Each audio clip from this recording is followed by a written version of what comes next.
Assalamu alaikum wa rahmatullahi wa barakatuh, j'espère que vous allez bien.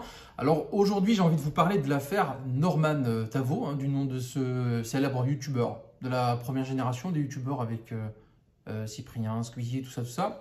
Et je veux parler de cette affaire parce qu'à mon sens, cette affaire elle met en lumière, elle met en évidence un paradoxe fondamental, vraiment fondamental dans, comment je dirais ça, dans la modernité, dans le féminisme, dans cette espèce de progressisme de gauche, dans la société occidentale en fait, et toute la construction de cette vidéo va servir à vous démontrer ce paradoxe fondamental, donc restez jusqu'au bout, Inch'Allah. Donc quel est ce paradoxe? Quelles sont ces contradictions? Comment en fait le féminisme s'est mis dans une situation qui est sans issue, une véritable impasse, un casse-tête? Et quel est le rapport avec l'affaire Norman et d'autres affaires qu'on va évoquer aussi, puisqu'en fait c'est une affaire parmi d'autres qui illustre le même phénomène? Donc commençons par le commencement. L'affaire Norman Tavo, c'est quoi? 6 ou 7 jeunes filles qui ont reproché à Norman des attitudes très problématiques. On parle d'abus, on parle d'agression, on parle de relations non consenties.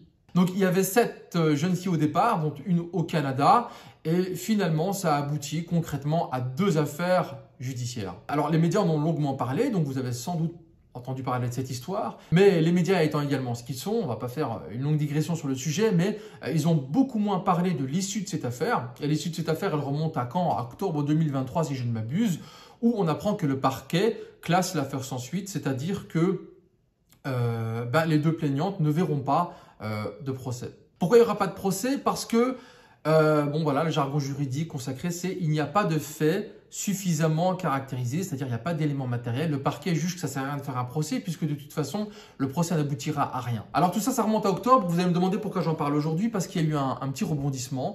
Norman a fait une vidéo, il n'en avait pas fait depuis, je pense, 2 ans, et il sort enfin de son silence, il n'avait rien dit pendant toute l'affaire. Et donc ça a ressuscité des discussions autour de ce sujet. J'ai un petit peu lu, notamment j'ai pris connaissance des versions des unes et des autres, et ça m'a donné envie de vous parler aujourd'hui d'un concept que je trouve absolument essentiel. C'est la question du consentement, la question, par extension, la question de la contrainte. Est-ce que cela révèle de la société aujourd'hui? Alors les jeunes filles, qu'est-ce qu'elles reprochaient à Norman? Que certes, elles ont échangé des photos à caractère avec lui, certaines ont même partagé le lit de Norman, mais que tout ça, même si ça s'est pas fait avec une contrainte physique, même si Norman n'est pas un bourrin ou un agresseur au sens cliché du terme, il n'en reste pas moins qu'elle considère qu'il n'y avait pas de réel consentement, qu'il y avait une forme de contrainte sous forme d'une emprise due à son statut, due à sa célébrité, etc. Alors je vous l'explique avec les mots du parquet. Le parquet s'exprime, il dit « Les jeunes filles ont expliqué s'être senties contraintes ». Donc je pense que l'expression « s'être senties contraintes » est assez importante. Donc elles ont expliqué s'être senties contraintes à ces rapports du fait de la notoriété du mis en cause et parce qu'il annonçait qu'il ne resterait pas en contact avec elle sans cela. Et je pense que d'ailleurs cette partie est peut-être encore plus importante. Il ne resterait pas en contact avec elle sans cela, sans l'échange de photos, sans des rapports charnels. Et donc il y a une espèce de petit chantage qui s'installe. Donc je cite maintenant la conclusion du parquet. Le parquet a conclu que le consentement des plaignantes qui s'étaient senties contraintes en raison de sa notoriété n'avait pas été trompé. Les qualifications de viol ni d'agression sexuelle n'ont davantage été retenues dès lors que les échanges préalables aux rencontres étaient systématiquement sentimentaux et le plus souvent sexualisés et sans ambiguïté. Là, j'attire toute votre attention sur cette expression sans ambiguïté. Pourquoi? Parce que c'est intéressant. Le parquet, vous savez, il a fait un classement sans suite. Il ne faut pas croire que c'est parce qu'ils ont bâclé l'affaire, etc. Non, ils ont analysé des centaines de discussions, des milliers d'échanges, les photos. Ils ont analysé les échanges avant les faits incriminés, après les faits incriminés. Il y a même eu des confrontations entre Norman et la plupart, si ce n'est toutes, les plaignantes. Et ils sont arrivés à la conclusion qu'il n'y avait pas d'ambiguïté. Il n'y avait pas d'ambiguïté sur le caractère sexuel de ces échanges et de ces rencontres.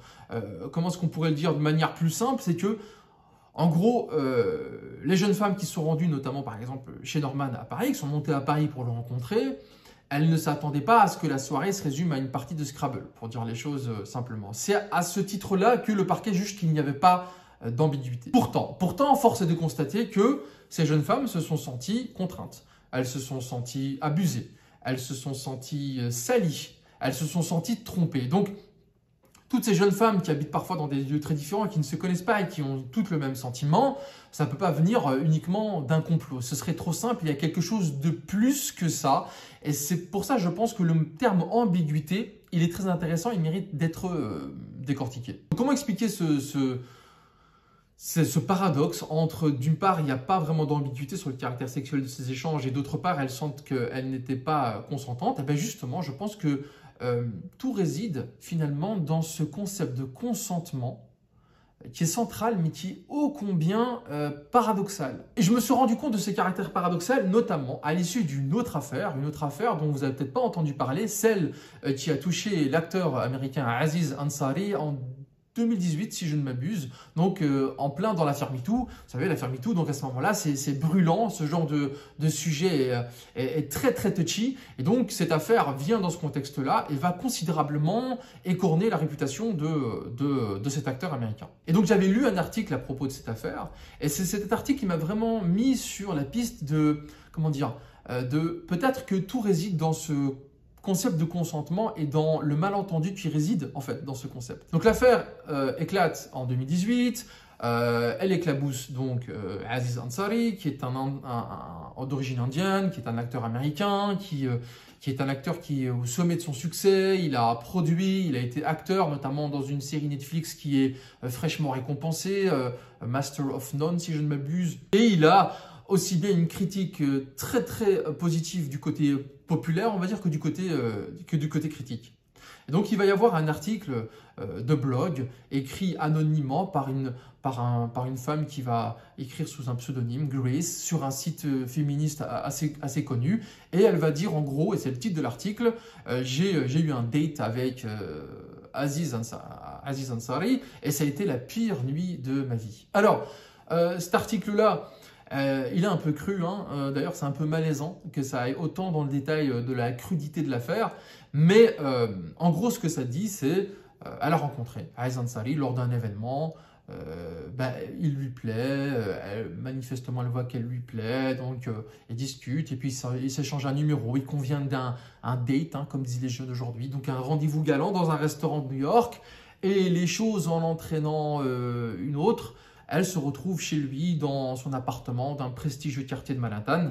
Et pareillement, les choses en entraînant une autre, ils se retrouvent, voilà, je ne vais pas rentrer dans les détails, sans vêtements. Et ensuite, ils ont un rapport charnel. Et ensuite, ils se rhabillent, ils se posent, ils regardent une série. Mais il y a quelque chose qui la dérange dans la façon dont les événements se sont passés.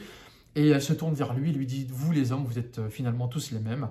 Puis elle lui dit qu'elle a envie de rentrer. Il appelle un Uber, elle descend, elle rentre chez elle. Et le lendemain, elle lui écrit en gros par SMS que, en se refaisant le film de la soirée, elle se rend compte que ça ne s'est pas passé de la manière dont elle aurait voulu que ça se passe. Et puis quelques mois plus tard, elle écrit cet article dans lequel elle dit finalement « Je considère que je n'étais pas consentante. Je considère qu'il y avait des signaux non verbaux. C'est vrai, il était courtois, c'est vrai, il était avenant, mais il aurait dû sentir que ça ne se passe pas comme ça et que j'avais pas tellement envie que ça se passe comme ça. » Cet article de blog a fait l'effet d'une bombe, hein.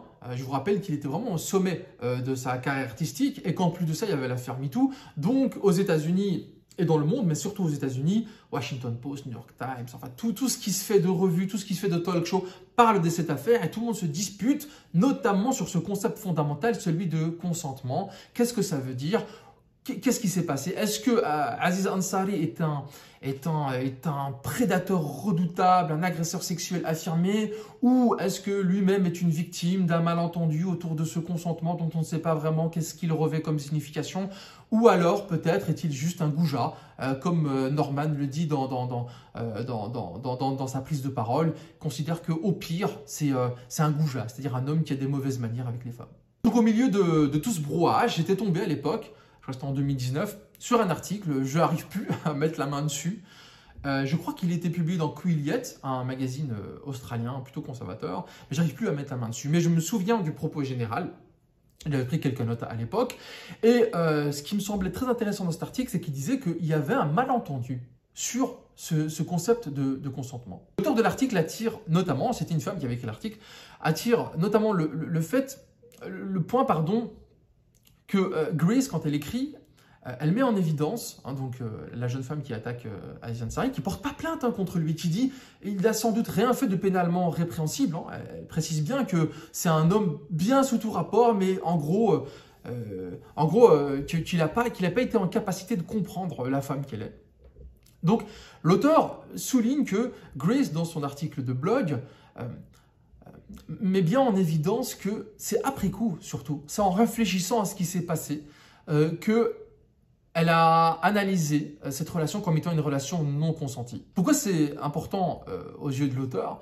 Parce que pour elle, ça souligne que lorsqu'on parle de consentement, on ne regarde pas la réalité en face, à savoir que le consentement de l'homme et le consentement de la femme, certes le mot consentement est le même dans les deux cas, mais ce n'est pas un synonyme. C'est pas la même chose, c'est pas le même type de consentement. Ce sont des réalités qui sont différentes et si on ne les prend pas dans les réalités différentes qu'ils incarnent, alors on va droit dans le mur, on va droit vers les malentendus, les quiproquos et les affaires regrettables comme on en voit si souvent dans les médias. Parce que le problème, en gros, c'est que dans une société libérale, c'est-à-dire dans une société individualiste, pas individualiste dans le sens bête et méchant de chacun pour soi. Non, individualiste dans le sens où chaque individu est comme un atome social. Il est, au-delà du fait de savoir si c'est un homme, une femme, etc. Ce qui compte, ou telle ethnie, ou telle religion. Non, ce sont des individus qui chacun pose des choix, ont un libre arbitre, etc. Cette société individualiste n'est pas capable de voir l'homme et la femme dans leurs différences et donc n'est pas capable de voir que le consentement de l'homme et le consentement de la femme ne sont pas des équivalences symétriques. En gros, il ne suffit pas de dire tel homme est consentant, telle femme est consentante, ça donne une relation avec des adultes consentants et donc c'est une relation qui est correcte et qui se passe bien. Parce que si je devais résumer grossièrement, chez l'homme, dans cette société de libération des mœurs post-68, le consentement, c'est quoi? C'est le consentement ponctuel de cette relation intime, charnelle, à un moment donné, et c'est tout. Tandis que chez la femme, pas toujours, mais souvent, le consentement du rapport charnel, il est conditionné par la perspective d'une relation qui se construit. C'est la première étape de quelque chose qui transcende juste le caractère physique et charnel. C'est le début d'une relation qui peut-être n'est pas appelée à durer très longtemps, mais on ne sait pas, il y a cette incertitude. Et en tout cas, ça fait partie, dans le consentement, il y a vraiment... il faut englober toute une série de choses chez la femme que chez l'homme ne sont pas forcément pris en compte. Or, l'homme a interprété certains signaux comme étant favorables, la femme a interprété certains signaux de l'homme comme étant favorables. L'homme consomme la relation sans forcément s'enquiquiner ou se préoccuper de ce que cette relation indique, signifie.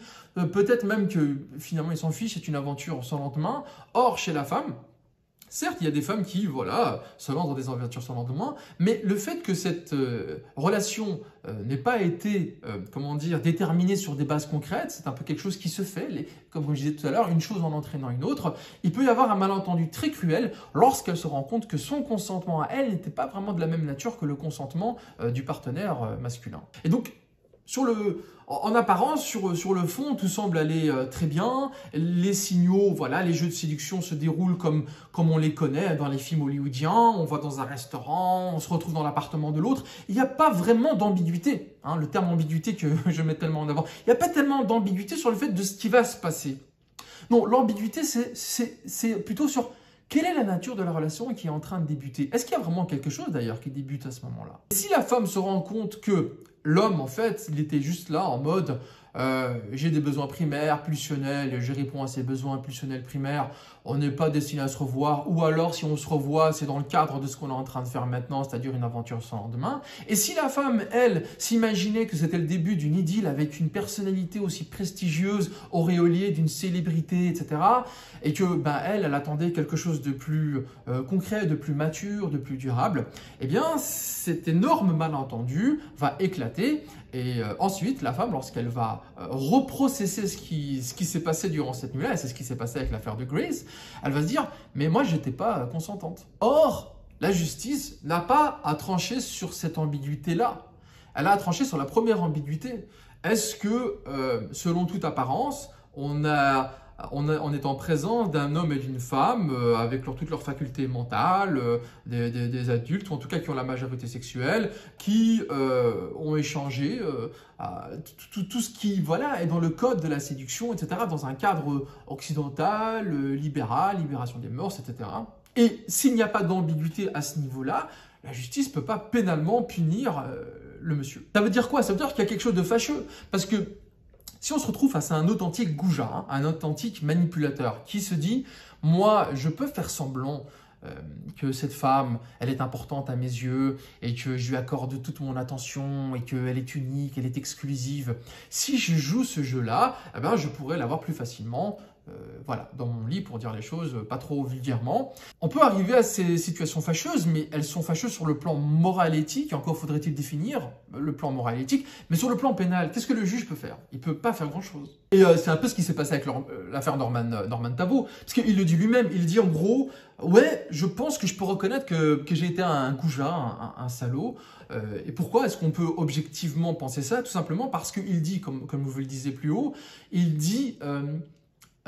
en gros, on s'envoie des photos à caractère ou alors on a carrément des relations charnelles. Si tu veux pas, ben écoute, on arrête la relation là. Par contre, si tu acceptes cette relation, ben c'est le début d'une relation. Or, il y a tout lieu de penser qu'il ne pense pas une seconde à ça. C'est-à-dire que lui, il s'en fiche complètement. Il promet monts et merveilles. Et sans doute qu'il sait pertinemment à ce moment-là, parce qu'il échange avec plein de jeunes filles en même temps, que ce sera une aventure sans lendemain. Et donc la jeune fille, elle se sent humiliée, elle a raison de se sentir humiliée, elle s'imaginait sans doute une histoire beaucoup plus incroyable. Et puis il faut dire, voilà, les choses étant ce qu'elles sont avec les réseaux sociaux, etc., c'est une question de prestige. Hein. Je suis la petite amie de Norman Tavo, etc. Elle s'imagine déjà tout un truc, et puis il la jette comme une malpropre, comme une chaussette qu'il a utilisée, excusez-moi des termes, mais c'est à peu près ce qui se passe. Et donc la jeune fille, elle reprocesse, elle repense à ce qui s'est passé, elle se dit, mais moi je n'étais pas consentante de ça. En faisant le film de ce qui s'est passé, j'ai l'impression d'avoir été abusée, j'ai l'impression j'étais sous son emprise, j'ai l'impression qu'il m'a promis des choses qu'il n'a pas honorées, et à ce titre, je dis qu'il a abusé de moi. Et la justice, dans le cadre des sociétés occidentales, qu'est-ce que vous voulez qu'elle y fasse? Elle ne peut que constater, mais comme on dit, la promesse n'engage que celle ou celui qui y croit. La justice n'a pas à dire ce monsieur est un menteur et donc il faut le punir. Il n'y a pas de loi pour punir les fausses promesses en termes de relations sociales, de relations charnelles, etc. Qu'est-ce qu'on peut dire de tout ça? Il y a une chose sur laquelle on devrait être d'accord, c'est que la relation homme-femme, elle n'est pas symétrique. Elle est frappée d'une certaine inégalité intrinsèque.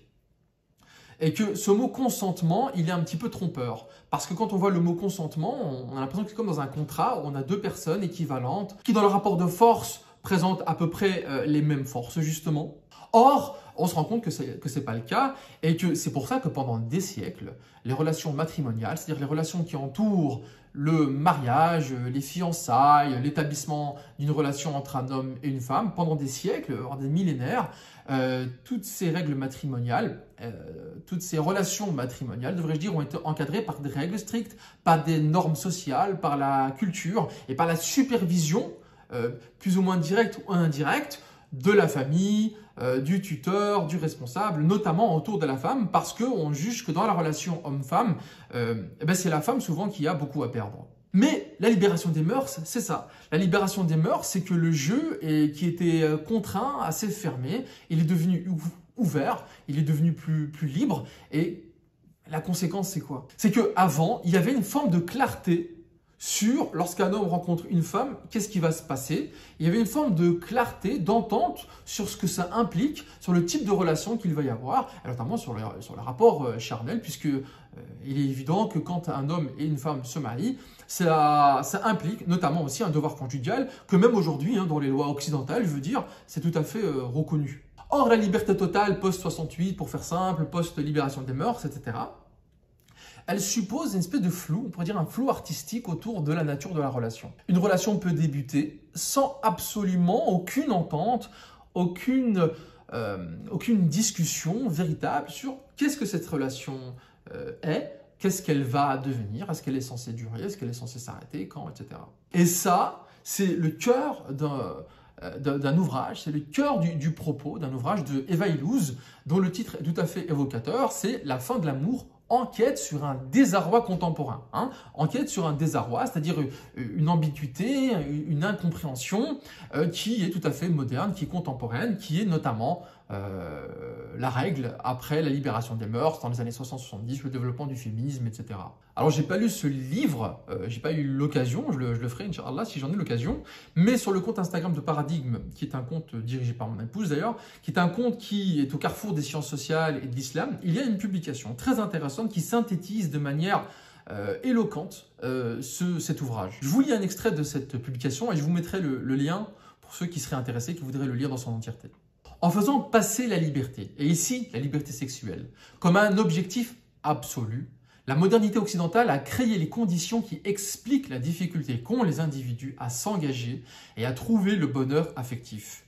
L'abolition des normes matrimoniales a laissé place à l'ambiguïté des intentions de chacun. Je n'insisterai jamais assez sur ce passage, l'ambiguïté des intentions de chacun, ainsi qu'à une approche consumériste de l'amour. Voilà, fin de citation. Comme je vous le disais, je vous mets le lien si vous voulez lire la suite, c'est très intéressant. Mais donc, comme vous le voyez, Eva Illouz, dans son livre, en creux, quelque part, ce qu'elle dit, c'est la chose suivante. Le consentement, ok, chacun est un adulte libre dans une société libérale, individualiste, mais il y a un flou artistique autour de la question de l'engagement. Et dès la 4e de couverture du livre, on peut lire la chose suivante. L'amour semble aujourd'hui marqué par la liberté de ne pas choisir et de se désengager. Quel est le prix de cette liberté et qui le paye? Qu'est-ce que veut dire Eva Illouz par là? C'est que, puisque les relations entre hommes et femmes, notamment aujourd'hui, il n'y a pas de règles, il n'y a pas forcément même de discussion préalable sur ce que ça signifie pour l'homme et pour la femme,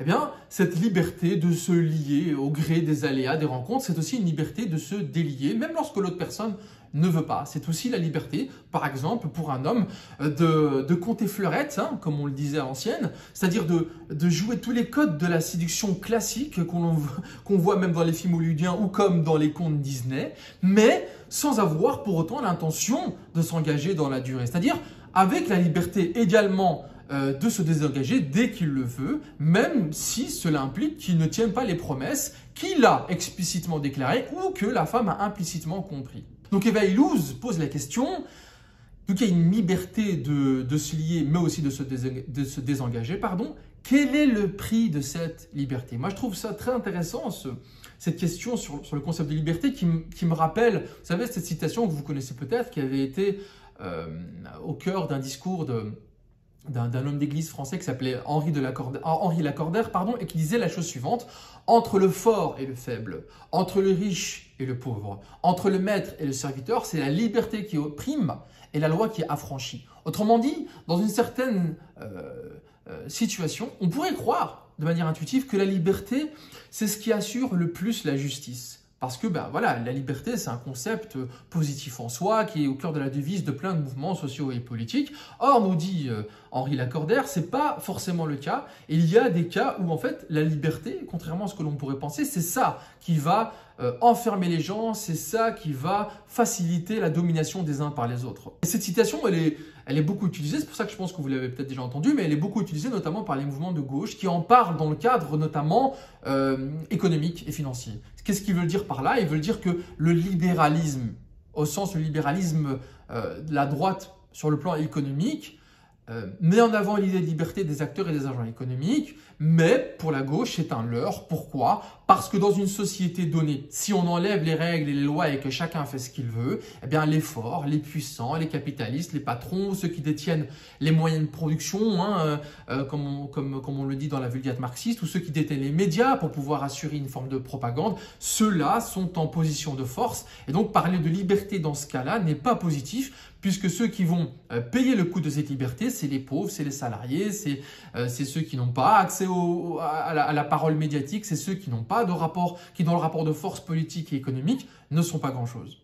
Et c'est là, je pense, que réside notamment un paradoxe fondamental, une contradiction qui est flagrante lorsqu'on se penche sur cette question. C'est le cœur de cette vidéo, c'est ce que je vous ai évoqué en introduction de cette vidéo, c'est vers ce point-là que je voulais notamment vous amener. C'est une contradiction fondamentale dans la gauche féministe progressiste. Parce que c'est cette même gauche, hein, en gros, qui explique que, par exemple, dans le contrat du travail, faire comme si le consentement du salarié et du patron, c'était la même chose. Hein. Aujourd'hui, on parle de collaborateurs, qu'on parle du patron, des cadres ou des employés, pardon, on parle de collaborateurs comme si tout le monde était sur le même pied d'égalité. Cette gauche-là nous dit, cette façon de présenter les choses est fallacieuse. Pourquoi? Parce que dans un contrat de travail, notamment, le patron et l'employé, le salarié, l'ouvrier ne sont pas dans un rapport de force équivalent. Le consentement ne revêt pas la même signification. Le patron, il consent à ce que M. Dupont devienne ouvrier sur la chaîne de la Renault Clio, que sais-je. Mais il pourrait engager M. Dupont comme il pourrait engager n'importe qui avec le chômage, par exemple, qui est conjoncturel. Il pourrait tout simplement lui dire, si vous n'acceptez pas ce salaire, tant pis, il y en a 10 autres qui attendent dans la file de Pôle emploi. Tandis que l'ouvrier, lui, il a juste quoi? Il a juste sa force de travail à vendre et il n'a aucun moyen de négocier, il n'a aucun moyen de faire un chantage qui serait symétrique à celui qu'opère le patron. Donc cette même gauche progressiste qui explique avec des arguments plutôt rationnels, hein, plutôt intelligents, qui explique que pour remettre un petit peu de symétrie, il faut des règles, il faut des contraintes. Il ne faut pas que le patron et le salarié soient seuls face à face. Il faut des conventions collectives du travail, il faut des syndicats, il faut que les clauses du contrat soient explicites et connues de tous, qu'ils soient publiques, de façon à ce que la société ait un droit de regard sur ce qui se fait entre le patronat et le salariat. Et donc cette même gauche qui dit il faut des normes, il faut des lois, il ne faut pas attendre que le patron lui-même, moralement, se change par une espèce de volonté, c'est-à-dire que le patron devienne gentil, se rend compte que c'est méchant la façon dont il exerce des pressions injustes sur le salarié et que donc il décide par lui-même de changer. Cette gauche qui explique qu'on ne peut pas attendre une moralisation auto-organisée par le capitalisme, c'est de cette gauche-là, paradoxalement, qui est venue aussi la libération des mœurs, qui considère que, si vous voulez, les hommes et les femmes, dans leur intimité, ils ont qu'à être seuls face à face et qu'ils font ce qu'ils veulent. Ce sont des individus, ce sont des atomes sociaux dans cette société qui est libre et égalitaire. Et que donc le consentement de l'un et de l'une n'engage que l'un et l'une. Nous n'avons pas à mettre le nez dans ces affaires-là, sauf s'il y a des dérives. Et s'il y a des dérives, eh bien alors, malheureusement, souvent pénalement, on ne peut rien faire. C'est la parole de l'un contre la parole de l'autre. Ou alors, les faits ne sont pas suffisamment caractérisés parce que, comme on l'a vu dans les exemples que je vous évoquais, il y a certes des cas où l'homme est clairement violent, clairement abusif, etc. Et il y a toutes ces affaires dans lesquelles, en fait, il y a un malentendu complet sur ce qui était consenti. Et donc, dans ces cas-là où il y a des dérives, nous avons cette même gauche qui est très lucide sur le plan économique qui nous dit il faut que les hommes changent, il faut qu'ils prennent la mesure de ce qui se passe, il faut qu'ils prennent la mesure de l'injustice qui caractérise les relations hommes-femmes et il faut finalement une moralisation des relations hommes-femmes. Et donc, ils étaient très lucides, par exemple après la crise de 2008, pour dire non, pas de moralisation du capitalisme, ces mots ne veulent rien dire. Il faut qu'il y ait des règles qui soient imposées notamment aux capitalistes, aux multinationales, etc. Et il faut qu'il y ait des règles sur le marché du travail, il faut plus de normes dans le droit du travail, il faut s'assurer véritablement qu'il n'y ait pas une individualisation des relations entre le travailleur et le patronat, qu'il n'y ait pas une individualisation des négociations salariales, j'y arriverai, mais il faut qu'il y ait une collectivisation, il faut que la société ait son droit de regard dessus. Une moralisation, ça ne marchera jamais. Cette même gauche, elle ne comprend pas qu'il y a un énorme paradoxe à ne pas comprendre que de la même façon, entre l'homme et la femme, il y a des inégalités, généralement en faveur de l'homme, pas toujours, mais généralement en faveur de l'homme, en raison de sa force physique tout simplement déjà, mais en raison aussi du fait qu'il est souvent plus riche, plus puissant, etc. Et donc, qu'attendre une moralisation, ça n'a pas de sens, et qu'il faut aussi que la société ait un mot à dire sur le consentement entre un homme et une femme, qu'on ne peut pas laisser tout se faire dans l'obscurité d'une chambre d'hôtel ou d'un appartement ou d'un restaurant ou derrière un buisson ou dans une voiture ou que sais-je, mais que parce que cette situation où soi-disant ils sont librement consentis, c'est une fausse liberté. C'est pour reprendre un terme assez célèbre dans la gauche aussi, c'est la liberté du poulailler libre dans lequel vous avez un renard libre et des poules libres. Hein, vous avez compris l'image, mais l'idée c'est que c'est une fausse liberté, c'est une liberté d'apparence, mais qui donne en fait toutes les coups des franches à celui qui est le plus fort. Tout cela démontre quoi? Tout cela démontre le cœur de mon propos, que l'idéologie progressiste, moderne, féministe de gauche, libérale au sens de la liberté c'est extraordinaire sur le plan individuel, etc., elle accouche sur le plan pratique de grosses contradictions, de paradoxes qui débouchent sur des situations fâcheuses, et notamment sur beaucoup de souffrances. La souffrance de femmes, par exemple, qui sont trompées sur ce qu'elles attendaient d'une relation, mais aussi la souffrance de certains hommes qui ont été accusés à tort. Évidemment, disclaimer, on ne le rappellera jamais assez, il y a des affaires où on a des abus caractérisés avec clairement des hommes qui ont usé de contraintes physiques, etc. pour violer des femmes, mais il y a aussi d'innombrables situations dans lesquelles il y a un flou artistique autour de ce concept d'emprise. On pense notamment à Aziz Ansari, mais aussi à Norman, mais également par exemple à des exemples récents en France avec Julien Bayou, qui était à la tête de Écologie Les Verts, dans lesquels on lui a reproché une emprise psychologique, un jeu de séduction, et aussi Léo Grasset de la chaîne YouTube Dirty Biology, qui, à part pour une affaire qui paraît pénalement caractérisable, et encore j'attends la suite, mais qui pour le reste, si vous regardez par exemple le studio Mediapart où il y a eu toutes les plaignantes qui sont venues, vous voyez que en fait, en gros, il y avait un gros malentendu, et en fait, Léo Grasset est sans doute un gros goujat, c'est-à-dire un homme qui multipliait les conquêtes sans lendemain, avec à la clé toute cette frustration accumulée. Et donc, cette idéologie progressiste, libérale, etc., accouche de contradictions qui démontrent son inanité, qui démontrent que son anthropologie, la façon dont elle a dessiné l'homme, la femme, les relations sociales, etc., est contradictoire, paradoxale, que d'un côté, elle semble de gauche, par exemple, sur le plan économique, mais que sur le plan des relations intimes, elle devient quelque part un peu une espèce de droite, qu'elle n'a pas une vision cohérente, intégrée sur une approche qui débouche sur le plan social sur une certaine harmonie. C'est un peu, et je vais conclure sur ça, c'est un peu ce qu'on peut lire notamment dans l'introduction et dans le développement de l'ouvrage de Alija Izetbegović, mal à dire le nom, c'est l'ancien président de la Bosnie-Herzégovine, qui a écrit un livre qui est devenu un classique, L'Islam entre l'Est et l'Ouest. D'ailleurs, petite parenthèse, je ne sais pas si ça vous intéresse, mais ce livre est un gros classique de la littérature islamique contemporaine. Donc si vous voulez que je vous les résume, parce que voilà, j'ai pris des notes, etc. N'hésitez pas à me le dire en commentaire. Je ne sais pas si ce format pourrait vous intéresser, mais si je vois qu'il y a suffisamment de commentaires qui me disent qu'ils sont intéressés par ce type de format, je le ferai avec plaisir. Donc on revient à notre propos.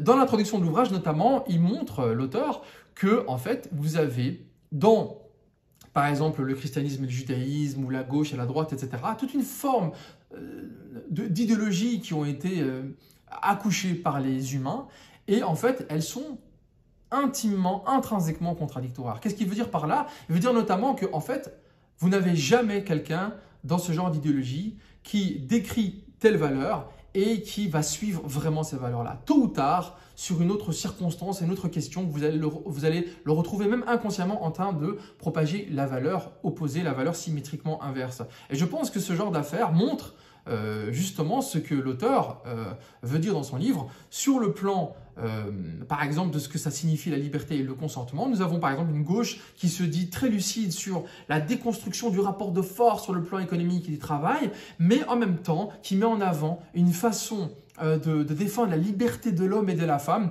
qui est en fait une espèce de capitalisme anarchique que Eva Illouz décrit bien comme étant une société chaotique dans laquelle il y a un désarroi. Et ce que Izetbegović nous dit dans son livre de manière admirable, c'est que l'islam, la révélation, la parole d'Allah Azza wa Jal et la mission de son humble envoyé, Mohammed alayhi salatu wassalam, ce message qu'est l'islam est le seul qui soit en surplomb. C'est le seul qui ne sacrifie pas un extrême ou un autre. C'est le seul qui déploie une connaissance intime, notamment de l'homme, de la femme, de l'humanité, de la société, telle que il y a une harmonie qui s'en dégage, en fait. Il y a quelque chose dans l'islam qui ne tombe pas dans les sirènes d'un extrême, par exemple une vision uniquement collectiviste dans laquelle les individus n'ont pas de libre arbitre, etc., versus une vision un petit peu libérale-libertaire dans laquelle les individus sont supposés avoir des droits, avoir une conscience, une rationalité qui fait qu'il faut laisser faire sur le plan soit économique, soit sur le plan relationnel. Non, en islam, il y a une vision intégrative, de surplomb, qui est un juste milieu, qui n'est pas juste la moyenne des positions des uns et des autres, mais une vision qui est héritée, qui a été véritablement révélée par Allah Azza wa Jal, qui est, en tant que créateur, le seul qui connaisse parfaitement, intimement la nature humaine, et donc le seul à pouvoir légiférer, le seul à pouvoir nous révéler une façon de régler notamment les relations matrimoniales. Et cette nature humaine, telle qu'Allah Azza wa Jal l'a décrit, la décompose, l'expose dans sa parole et dans les lois qu'il a édictées, impose que les normes matrimoniales soient encadrées, notamment que jamais on autorise par exemple un homme et une femme seuls sans qu'il y ait une clarté sur ce que cette relation signifie, sans possibilité de donner libre cours à cette société anarchique, à ce chaos organisé, à ce désarroi contemporain, comme le dit Eva Illouz, à cette situation dans laquelle notamment les femmes sont les premières à souffrir. Voilà. Donc j'espère que cette vidéo vous a intéressé. Je pense qu'il y a pas mal de concepts intéressants qui méritent discussion, donc n'hésitez pas à commenter de manière courtoise et bienveillante, évidemment. Voilà, je suis très, très heureux d'avoir traité cette question que je voulais traiter depuis longtemps, et j'ai hâte, j'ai encore plein de sujets que je voudrais partager avec vous. Donc voilà, Inch'Allah, dans cette séquence de vidéos hebdomadaires sur la chaîne Le Critérium. En attendant qu'Allah vous préserve, à très vite, Inch'Allah. Wassalamu alaikum wa rahmatullahi wa barakatuh.